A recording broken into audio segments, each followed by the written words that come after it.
ప్రస్తుతం మనతో పాటు తలసాని సాయి గారు ఉన్నారు. సాయి గారు చెప్పండి, ఏ విధంగా జరగబోతుంది? దాదాపు 25 సంవత్సరాలుగా అంటే పార్టీ ఆవిర్భవించి ఉంది అండ్ హైదరాబాద్ నుంచి ఏ విధంగా ఏర్పాటు చేస్తున్నారు?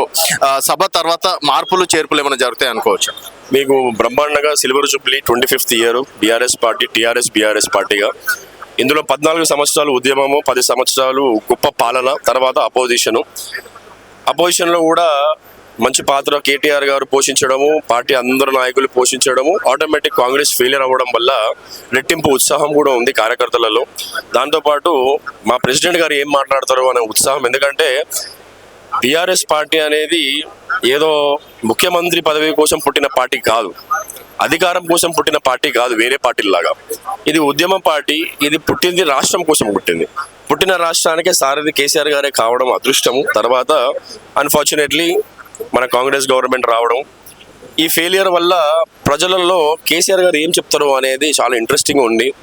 దాంతోపాటు స్వచ్ఛందంగా వస్తాము అనేది చాలామంది మా నాయకులు ఫీల్డ్లోకి వెళ్ళినప్పుడు చెప్తే వాళ్ళని ఎట్లా తరలించాలి అక్కడ వరకు సేఫ్గా, వాళ్ళకి బస్సెస్ ఏం కావాలి, వాళ్ళకి వెహికల్స్ ఏం కావాలి, భోజన సదుపాయాలు ఎట్లా ఉండాలి, అక్కడ వరకు వచ్చిన తర్వాత మళ్ళీ రిటర్న్ ఎట్లా రావాలి అనే దిశానిర్దేశం మా వర్కింగ్ ప్రెసిడెంట్ గారు ఇవ్వడం జరిగింది. సార్, మీరేమో గొప్ప పాలన 10 సంవత్సరాలు గొప్పగా అందించినామని మీరు అంటున్నారు, 10 సంవత్సరాలు రాష్ట్రాన్ని దోచుకున్నారు అని చెప్పేసి కాంగ్రెస్ నేతలు అంటున్నారు. ఈ రోజు చూసుకున్నట్టయితే అన్ని రంగాలలో ఫెయిల్యూర్ అయ్యి కరప్షన్ చేసినటువంటి పార్టీ టీఆర్ఎస్ అని చెప్తున్నారు సార్.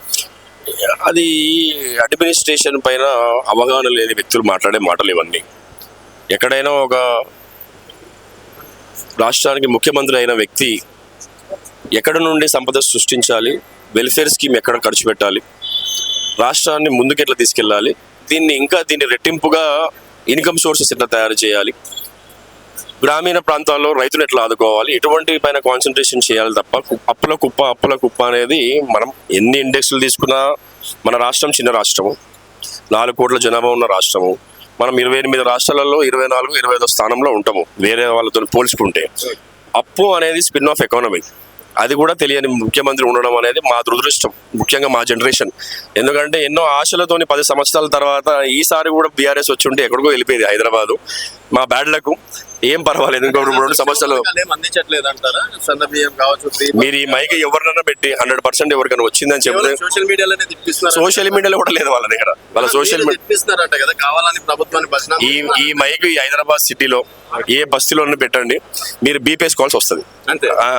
అంత దారుణంగా ఉంది గ్రౌండ్ లో, తెలుసు వాళ్ళకు కూడా తెలుసు.